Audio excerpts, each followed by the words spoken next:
Yo gritando diciendo, ay Dios mío, lo mató, pero no fue así. Llegamos a la casa. El pastor que lo estaba viendo por primera vez me dijo, joven, Dios te está llamando y estás huyendo de Dios. Pero ahí comencé a llorar y a gemir delante de Dios, porque yo conocía la palabra, a pedir perdón. Y me pareció que por esa etapa de huir de Dios y de tormento espiritual, ni al cielo miraba. Pero ahí comenzó todo desde el punto de vista de lo que Dios me permitió por su gracia hacer por estos casi ya 50 años.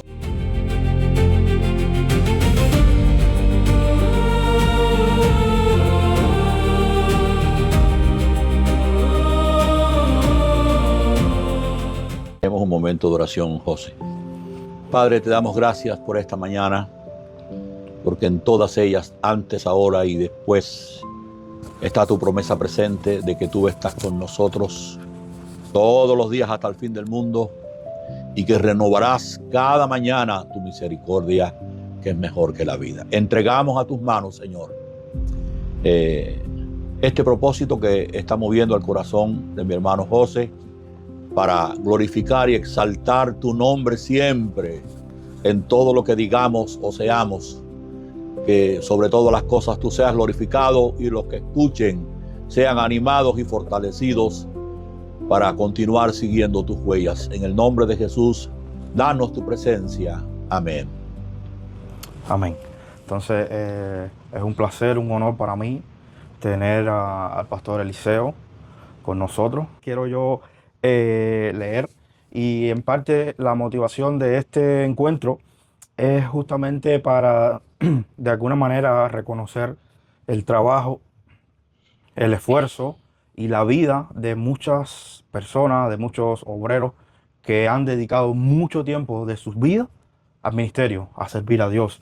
Y la Biblia es clara cuando nos dice: acordaos de vuestros pastores que os hablaron la palabra de Dios.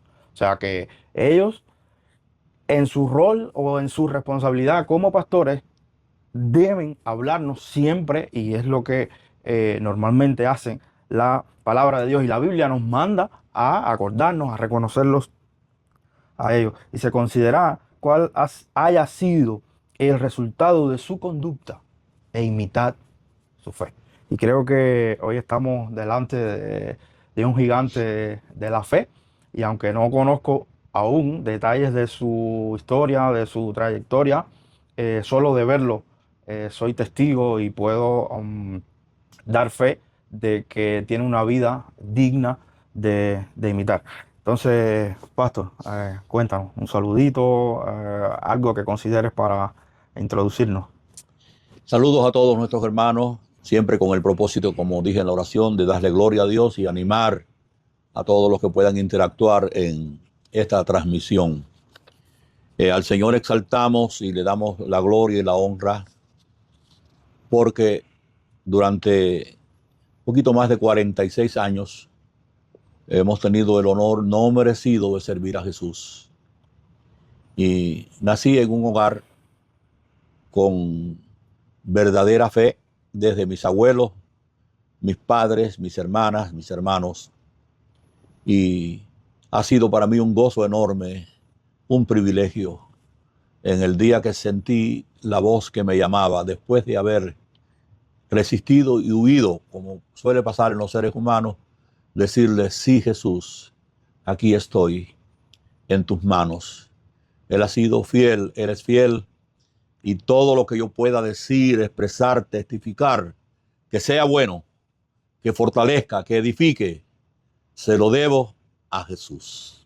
Justamente has dado pinceladas de momentos en los que transcurrieron tu vida sin estar en los caminos del Señor, o un poco como que desviado, no enfocado completamente. Háblanos un poquito de el hombre, antes de ministerio, antes de familia, tus padres, cómo era tu seno familiar. Nací en el hogar que finalmente se completaron 9 hijos, por parte de mis padres, 9 hermanos, las 2 primeras, Elizabeth y María Esther, las mayores, y todo el resto de mis hermanos, con la excepción de uno solo, con nombres bíblicos. En el caso mío, mi nombre es Eliseo Villar. Tengo un hermano gemelo que se llama Elías. Y mi madre, mis padres escogieron esos nombres, Eliseo y Elías, sabiendo y conociendo a profundidad la historia bíblica de ambos profetas. Y desde el nacimiento y el uso de la razón como niño, estuve vinculado a un ambiente donde la palabra de Dios era enseñada, aunque mis padres no eran los pastores, pero sí eran líderes por años. Mi madre, una de las líderes principales. De hecho, dije que mi abuela y mi abuelo también estaban en el Señor, mis bisabuelos. Pero sabemos perfectamente que no somos hijos de Dios porque nuestros padres o abuelos lo sean. Ser hijo de Dios implica una decisión personal de arrepentimiento para venir a Cristo, donde reconocemos que somos pecadores, nos arrepentimos y le pedimos al Señor que venga a nuestra vida para que Él nos cambie y nos transforme. Y aunque desde el primer conocimiento de la palabra yo sentí un toque muy poderoso en mi vida, estoy hablando en esos primeros años ya, cuando el niño comienza a percibir las verdades, 6, 7 años en lo adelante, sentía una profunda atracción hacia la palabra de Dios, la administración del evangelio, y empecé a sentir desde dentro algo que me atraía a servir al Señor. Pero todo esto era incipiente. Mi madre oraba, mi padre clamaba y disciplinaba, y toda la familia.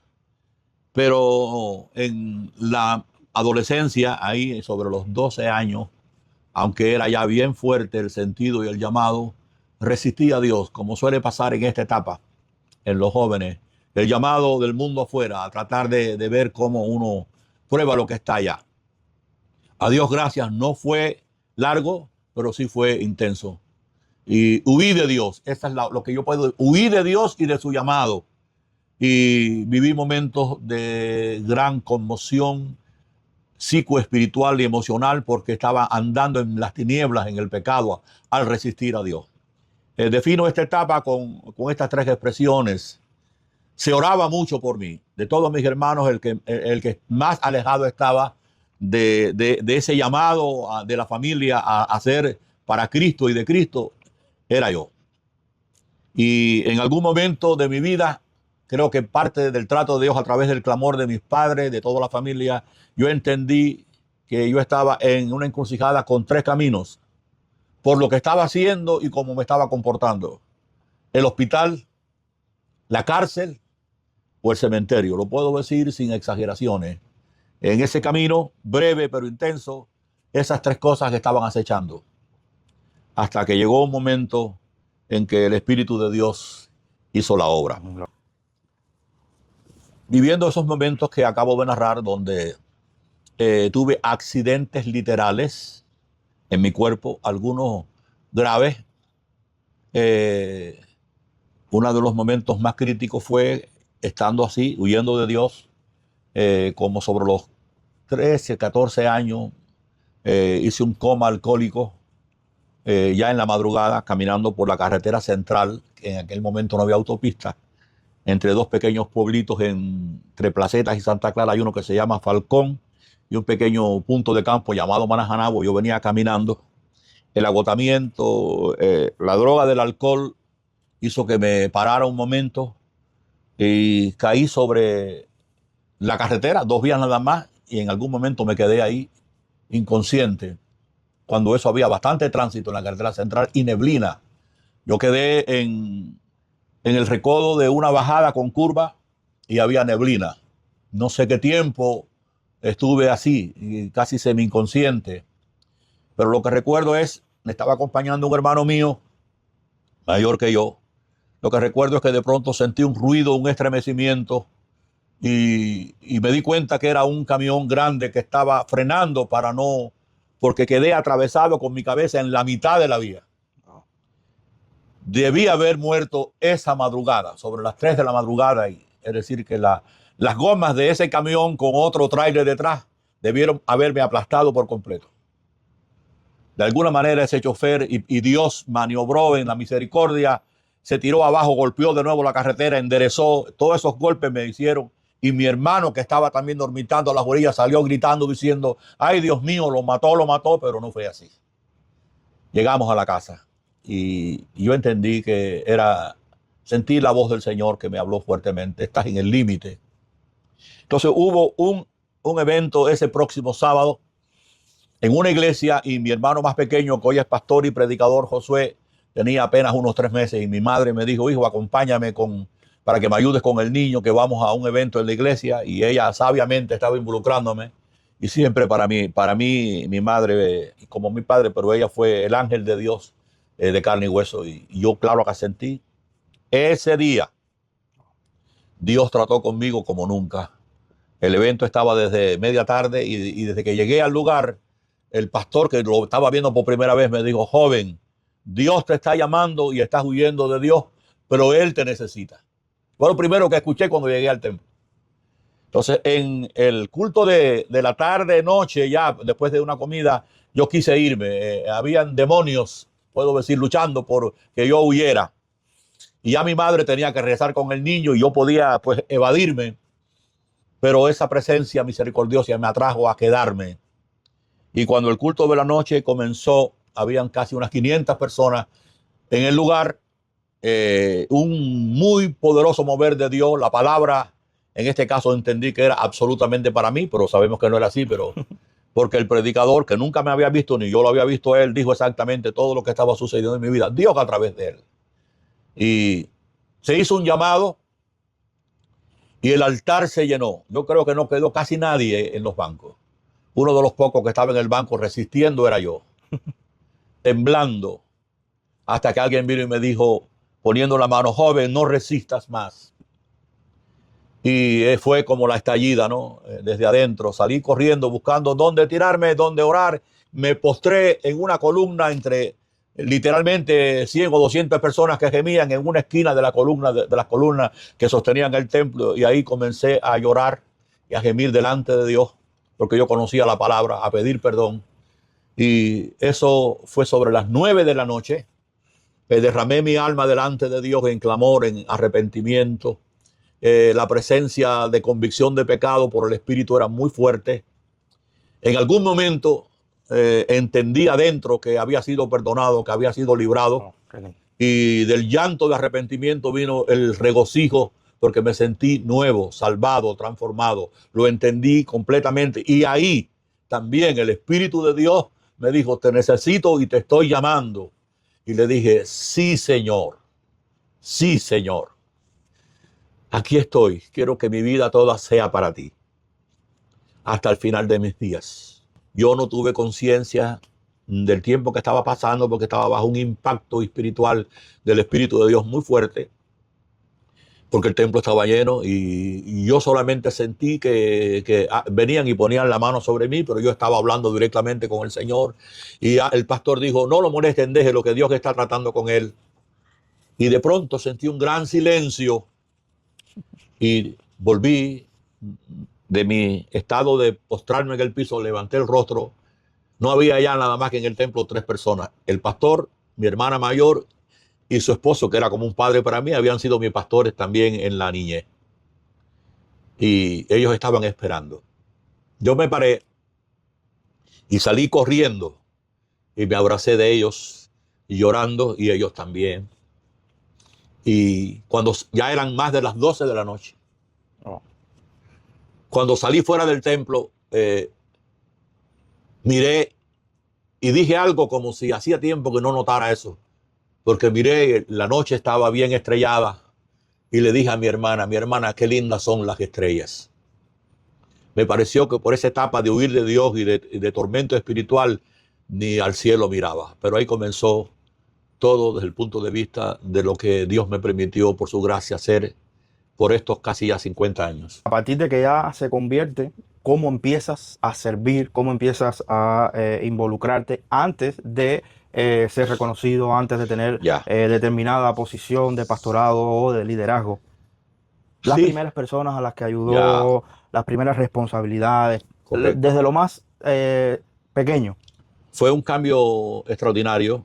Esa noche me quedé en casa de mi hermana y lo primero que sucedió fue que procuré lo más rápido posible, porque el lugar donde yo vivía estaba a 12 kilómetros de ahí, de la ciudad de Santa Clara, que fue donde sucedió todo esto, en el templo nazareno, de la iglesia del Nazareno, carretera de Camajuaní. Los que conocen la ciudad y el lugar saben. Viajé a Manajanabo en un ómnibus y habitualmente los lunes un grupo de chicos de ahí de ese pequeño poblado me seguían porque yo era líder por cuestiones de música, rock, de esto, de esa vida que se había acabado, del Eliseo que había muerto el día antes. Y eran como las 9:30 de la mañana y ya habían como 7, 8 de esos amigos de calle, de música, esperando por mí. Pero yo pasé entre ellos y le dije, un momento, tengo que ver a mi mamá.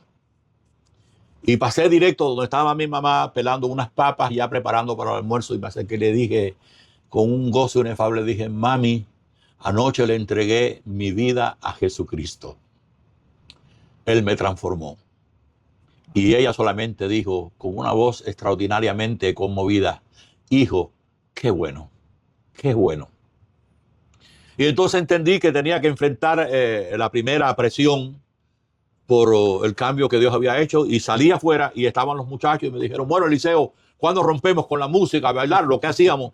Y entonces desde ese momento entendí cómo Dios me ayudó, porque yo le dije, Señor, ayúdame. Porque eran algunos muchachos, vamos a decir amigos entre comillas desde la niñez, y estábamos sobre los 14 años y medio, llegando a los 15.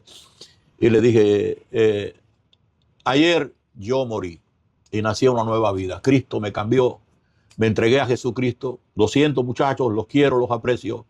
Ya no voy a participar más de alcohol, de baile, de fiestas, porque ahora tengo un compromiso con una nueva vida que se llama Jesucristo en mí. Wow. Perdóneme.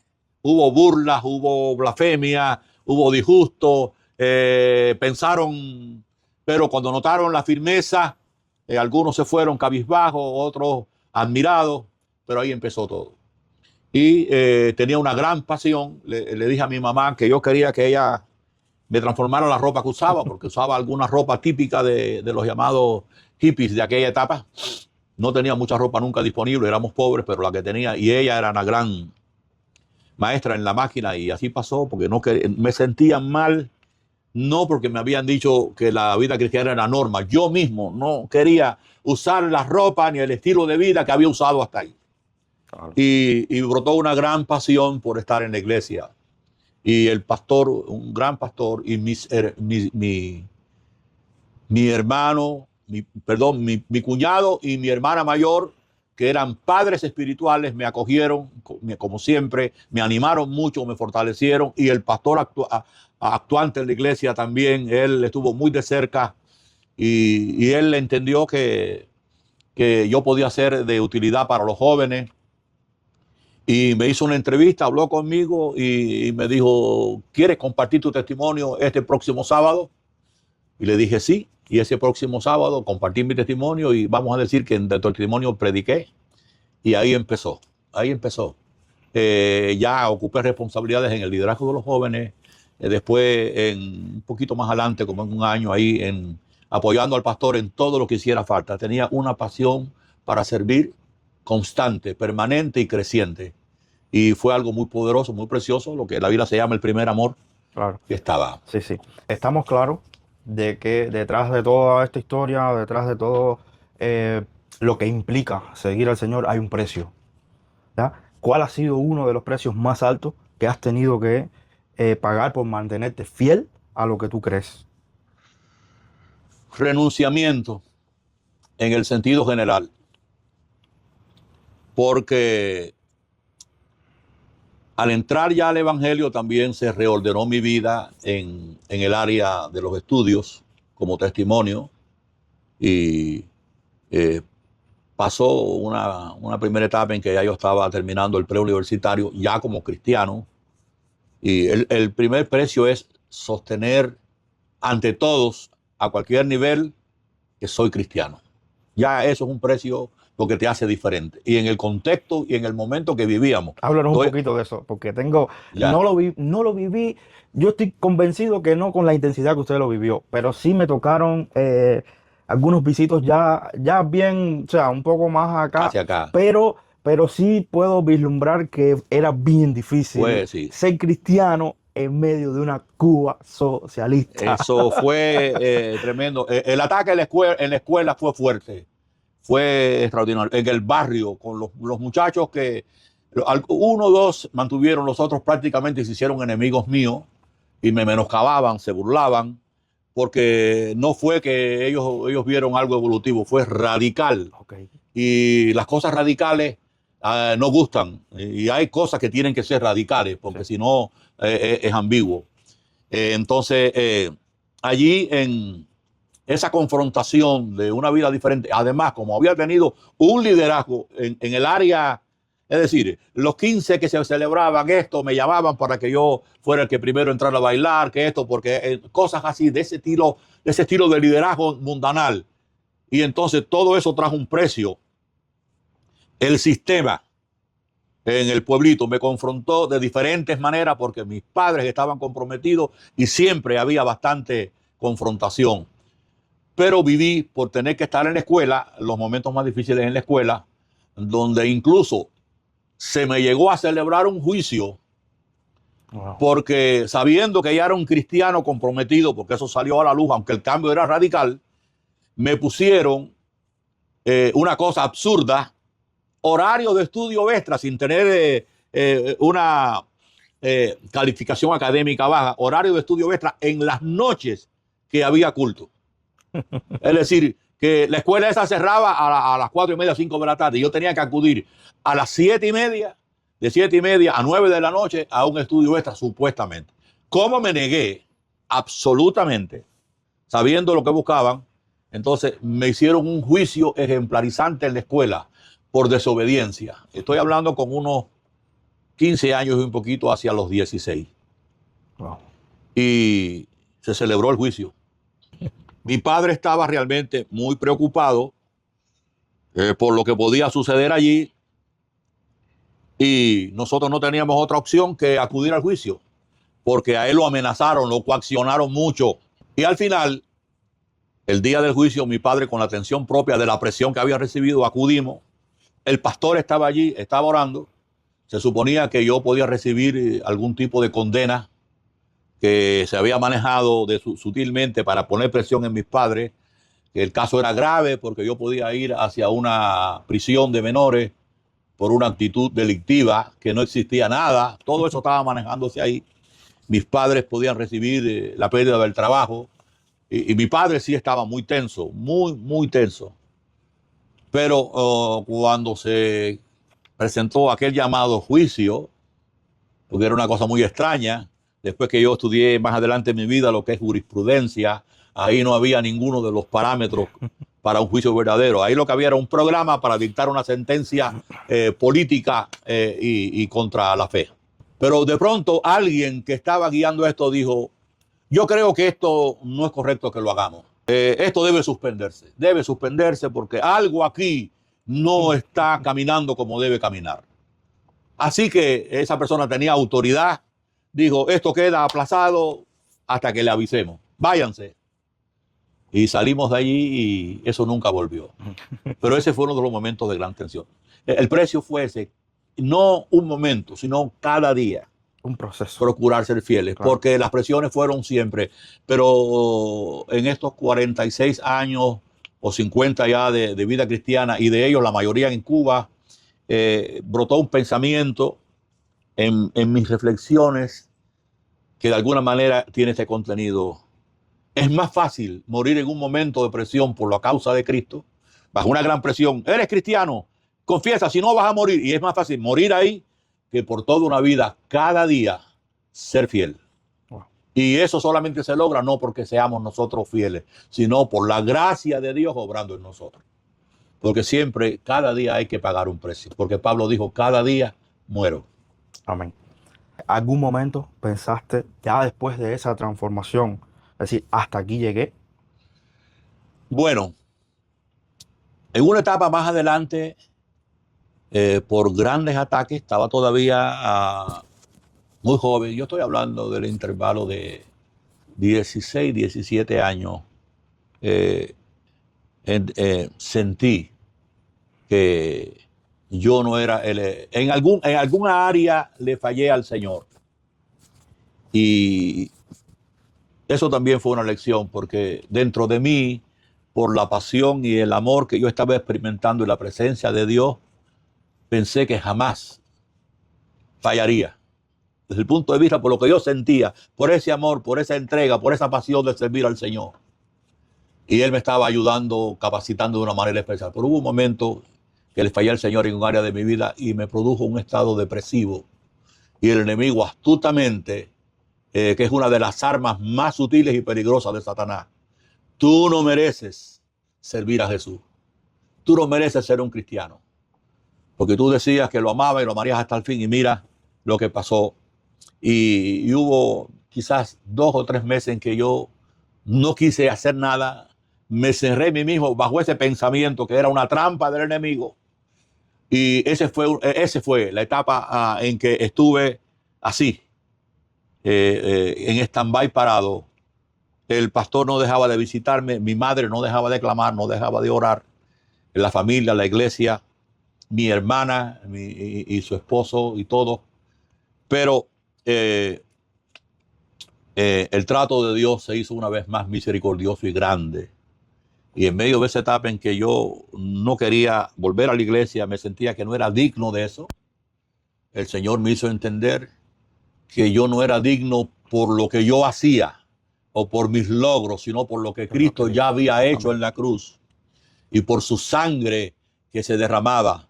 Que la solución no era redimirme a mí mismo con culpabilidad, sino venir a Cristo, pedir perdón y que Él me restaurara. Y a Dios gracias, eso sucedió. Estoy hablando de un intervalo 2 meses, quizás no preciso exactamente. Y eso fue yo creo que eso fue en el primer o segundo año de mi conversión, de mi encuentro con el Señor.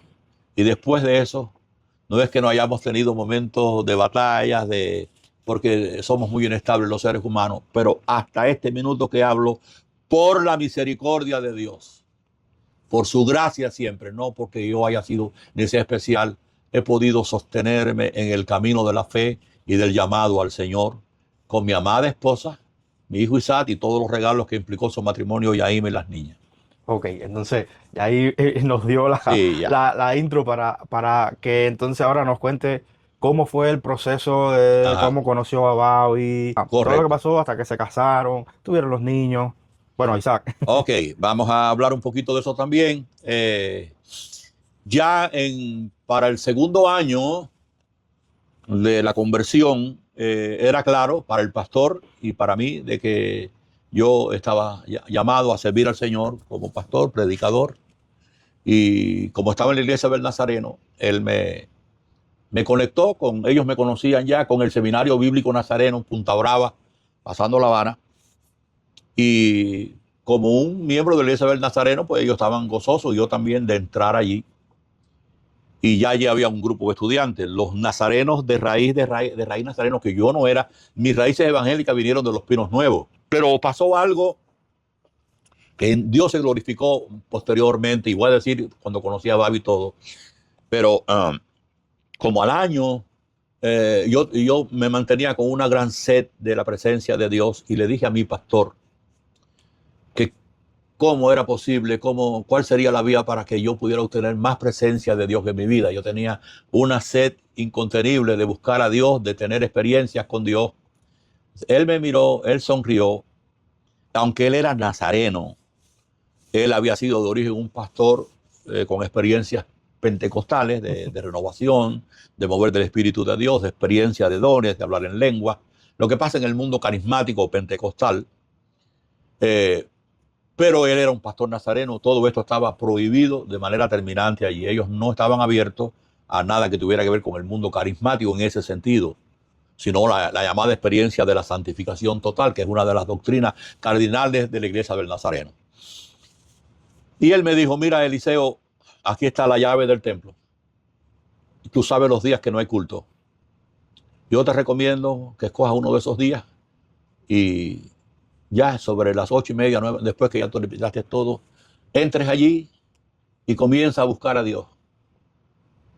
No vengas con tiempo limitado. Entra allí y dile al Señor que tú necesitas que Él te llene totalmente de su presencia. Él nunca me dijo, mira, dile que te dé los dones del Espíritu, que te bautice, que tú hables en lengua, que jamás, ni siquiera sabía de ese nombre, ni siquiera eso. ni tampoco en la relación evangélica familiar, porque tampoco era de la línea pentecostal. Lo que puedo decir, esto tiene que ver con el seminario nazareno. Así fue, yo entré allí, había un aposento alto en ese templo, que no olvido, y como a las 9 de la noche subí por allí, estuvo muy tranquilo, el templo cerrado, yo estaba clamando, orando, buscando a Dios, leía la palabra, me postraba, seguía buscando.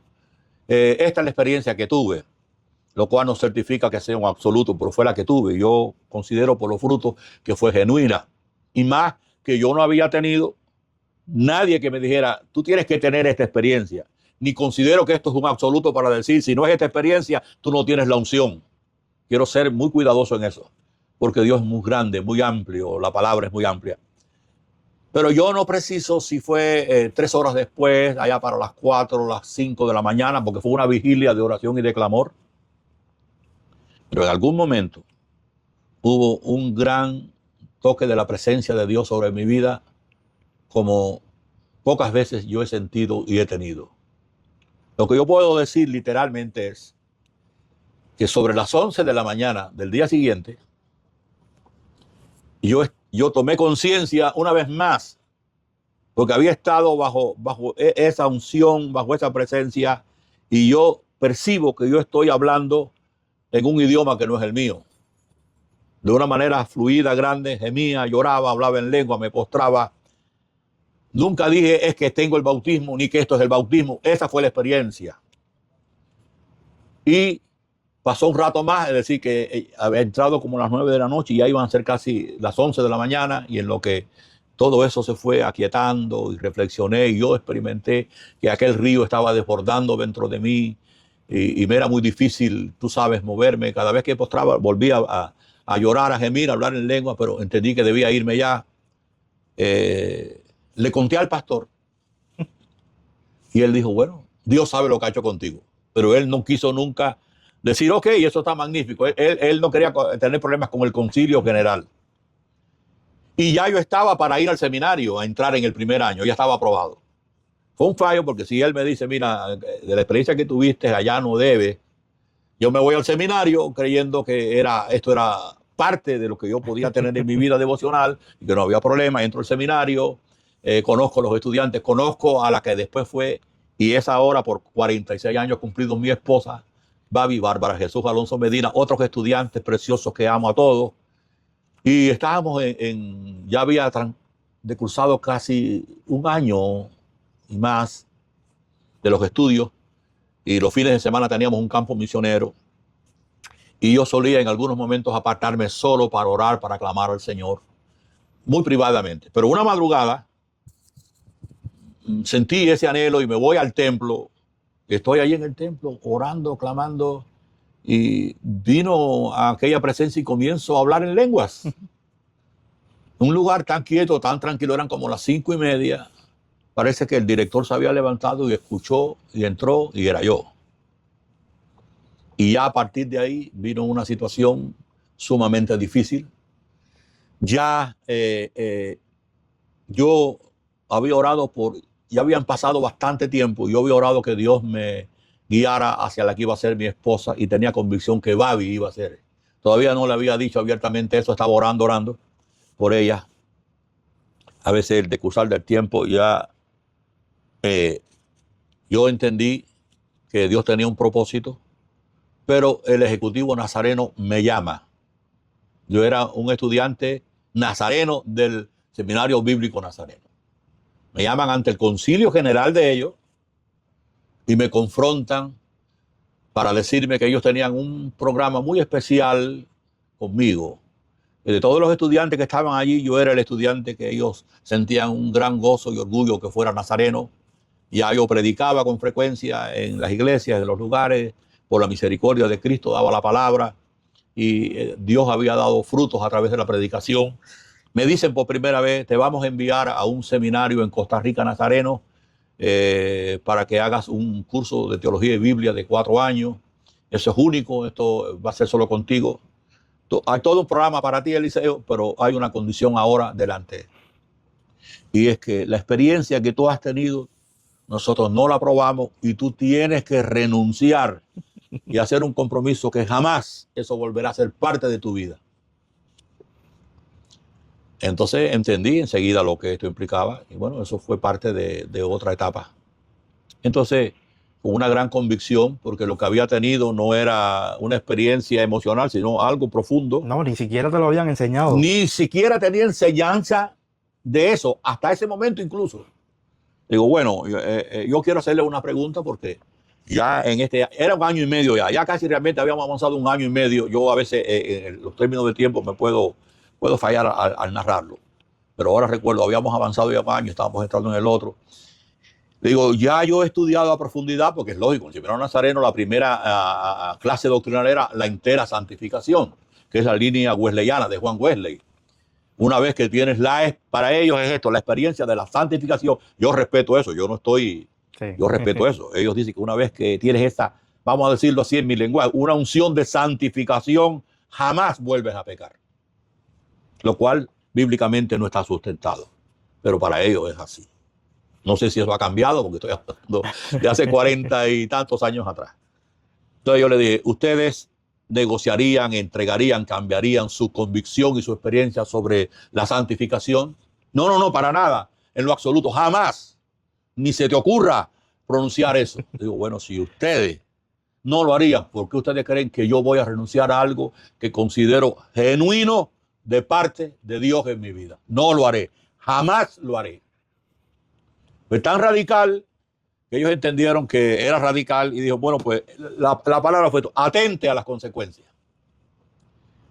Y en ese próximo verano se preparó mi expulsión del seminario. Quizás aludieron, ya yo estaba enamorado de Babi y utilizaron un poquito, no hubo mucha transparencia con eso, de que el seminario prohibía el noviazgo entre estudiantes, pero lo que estaba detrás, la causa verdadera, era esto, porque me lo dijeron claramente. Y tuve que irme del seminario, me dolió mucho, me afectó mucho. Fue una expulsión injusta, considero yo. Me afectó en mi espíritu, pero Dios abrió las puertas y todo fue para bien. Y aunque yo estuve muy dañado dentro, muy dolido, Dios me concedió una reconciliación con ellos maravillosa. Y después de graduado de pastor dentro de las asambleas de Dios, fui invitado varias veces por el Ejecutivo Nazareno a predicar y a ministrar hasta en convenciones y aún la relación, a Dios gracias, es buena. Allí conocí a Babi. Está bien. Y tuve, desde que el Señor, porque había orado por mucho tiempo y yo no quería tener una novia hoy, una mañana, decir, mira, me parece que sí, fallé. Sentía un gran temor a Dios. Había, como siempre pasa, tristemente, había muchos más muchachas en la expectativa de hallar un novio cristiano y casarse que varones.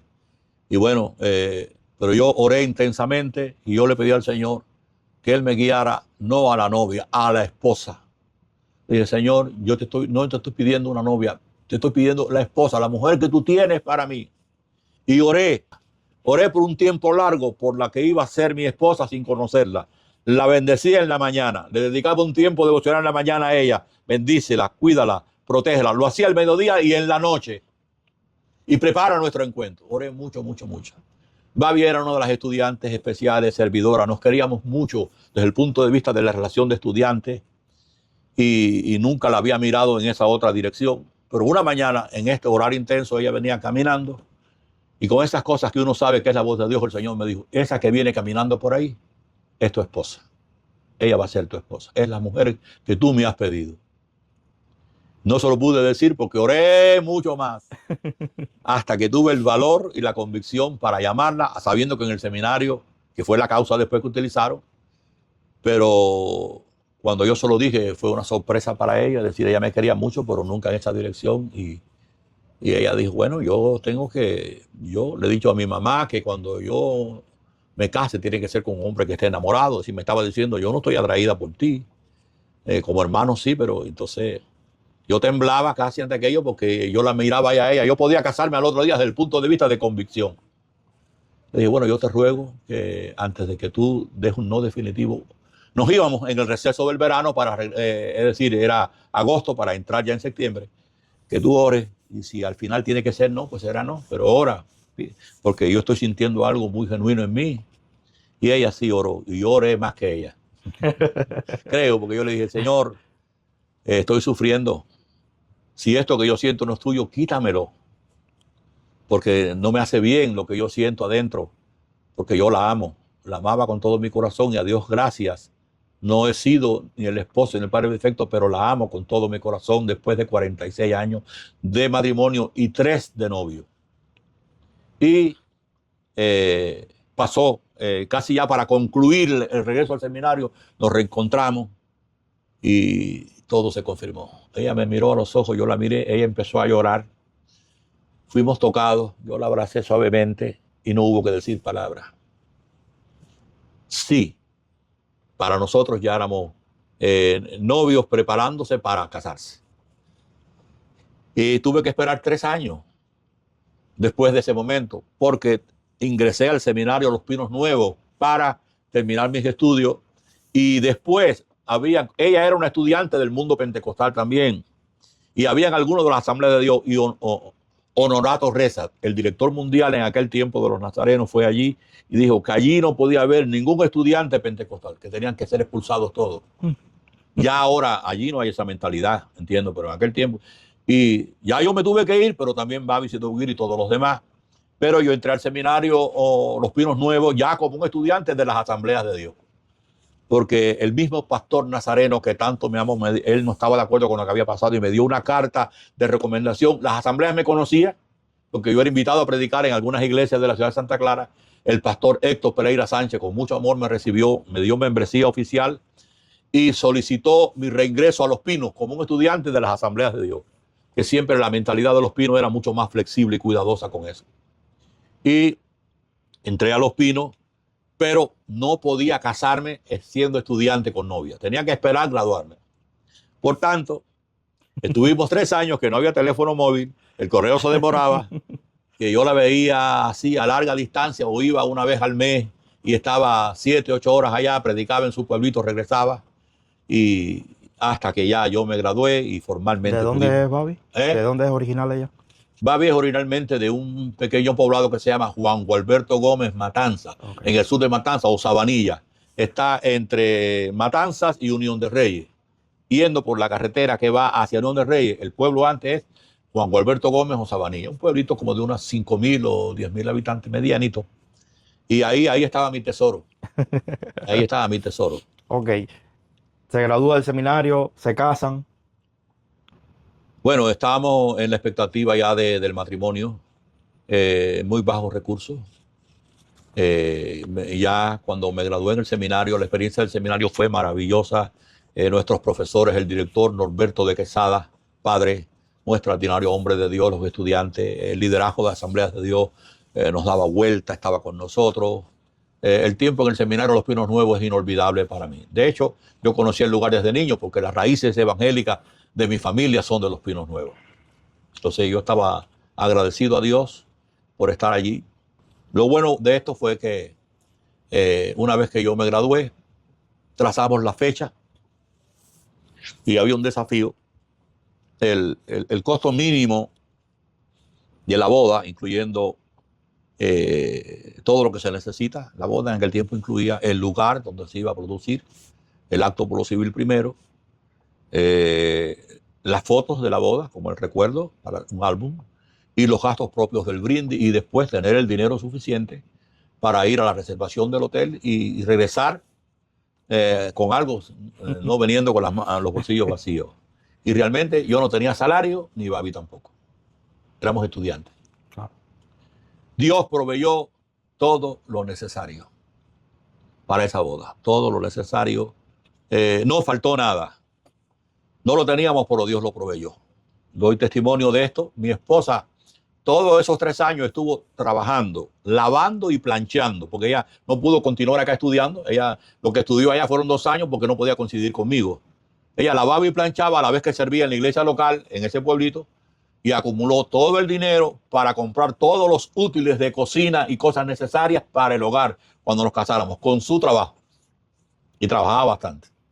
Quedó muy poco después que ella compró todas las cuestiones útiles, calderos, gestos, cosas que una mujer con previsión.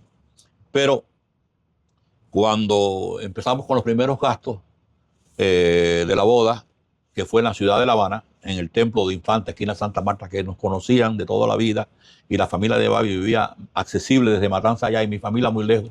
A ellos les fue muy difícil estar, mi madre estaba enferma, el transporte estaba crítico ya en aquel tiempo. Bueno, pues se hizo la boda allí, en el templo de Infanta, y este es uno de los testimonios de cómo Dios proveyó. El mismo día de la boda por la mañana, que yo pasé por el templo a ver el adorno del templo, cuánto costaban las flores, las cosas, todo eso. Nos conocían. Cuando yo entro como a las 9 de la mañana por la puerta principal, sale una hermana muy especial y me dice: ay, hermano Eliseo, Dios ha provisto todo para el adorno del templo. Alguien dio el dinero, ya están las flores, está la senda, la alfombra por donde van a pasar, todo. Bueno, el pastor que va a venir a casarme, que era mi pastor Héctor Pereira, va a estar aquí, tiene su hospedaje. Puedes estar tranquilo en cuanto a eso. Entonces yo metí la mano en mi bolsillo para ver con qué contaba. Esto literal. Y cuando metí la mano en el bolsillo me encontré con una moneda solamente. Y eran aquellas monedas de 2 centavos en una sola moneda, que habían antes, que no pesaban nada. 2 centavos en el bolsillo. Entonces, yo había leído mucho las historias de cristianos famosos como George Muller, Moody y otros, como Dios proveía. Entonces, en esa falta de fe que tenemos todos los seres humanos, en un contexto de mucha necesidad, digo: bueno, Señor, estoy necesitado, solo tú puedes orar. Pero yo creo que ya esa etapa en que alguien oraba y de pronto llegaba un cheque, como pasaba, que lo mandaban de tal lugar con un dinero, ya eso no pasa, Señor. Yo venía cargado por eso, porque era el mismo día de la boda, sin 1 centavo para la foto, ni para el brindis, ni para ir para el hotel. Sin 1 centavo. Los recursos que habíamos tenido ya se habían gastado todos. Entonces voy bajando desde el salón principal del templo de Infanta hacia el sótano abajo, donde estaba el pastor en aquel momento actuante, muy querido, Hugo Vidal. Yo vengo bajando y él viene subiendo y trae en la mano un sobre. Dice: ah, mira, Eliseo, qué bueno, acaba de dar un giro de Holguín con este dinero para ti. Yo sentía que el Señor me hacía la cara: tú dices que no, sí. Ahí llegó un giro en aquel tiempo de sobre 80 pesos. En aquel tiempo, 80 pesos cubanos. 20 era bastante dinero ya, 80. Wow. Pero eso fue indetenible. Mira, una ofrenda, mira que allá, donde quiera que llegaba, voy a un trámite a la zona del diezmero y me dice la mamá de Gisela, una mujer muy querida por nosotros, Gisela, y de sus hermanas, casada con Elías González, me dice ella: Eliseo, tengo todo el brindis de tu boda listo y preparado ya para llevarlo al lugar donde vas a hacer el brindis. Sin yo pedírselo ni hablarle de eso. Imagínense qué impacto en mi corazón y qué gratitud siempre. No lo olvidaré jamás. Un brindis especial. Una mujer muy excelente. Teníamos una buena relación de amor con ellos y de respeto. Y de ahí para allá, hermano, fíjense que habíamos pensado decirle al fotógrafo, bueno, 7, 8 fotos. Pero cuando llegó la boda, se hicieron, ahí está el álbum, yo creo que más de 20 o 25 fotos. Y fuimos para el hotel esa noche con el dinero suficiente para estar los 3 días programados. Y cuando iba saliendo, que se despide el acto matrimonial y empieza el desfile, se iban caminando, los hermanos me iban echando dinero en los bolsillos. Y yo recuerdo que regresando ya al campo de labor, me hallé 40 pesos cubanos que estaban en el bolsillo de esos que me echaron. Dios proveyó, ha provisto siempre, siempre, siempre. Ok, vamos entonces a hacer la pausa y nos planificamos. Ok, ya nos planificamos para un segundo encuentro. Tengo algunas cositas que bueno. Sí, está bien. Por cuestión de tiempo la vamos Está a ver. bien, José. Este Gracias. espacio está especial. Gracias por la oportunidad. Gracias a usted por el privilegio, por la dinámica que se vive acá. No me conoce mucho. Yo también soy proveniente de una familia cristiana. Ajá. Mi abuelo paterno es bien, o bueno, fue, porque él ya no estaba con nosotros, ya partió, pero me recuerda mucho a usted, mucho, y por eso es que de alguna manera es que he tenido la afinidad y he tenido el compromiso con el ministerio para mí. De usted acá. Pero ha sido una bendición tener a José como tantos otros hermanos en este pequeño grupo que oscila entre 35, 40, a veces como una sección, 60 hermanos, que yo siempre oro que el Señor añada a los que Él ha preparado para nosotros en esta hora. Gracias, José, por la oportunidad. Gracias a usted, bueno. Adelante.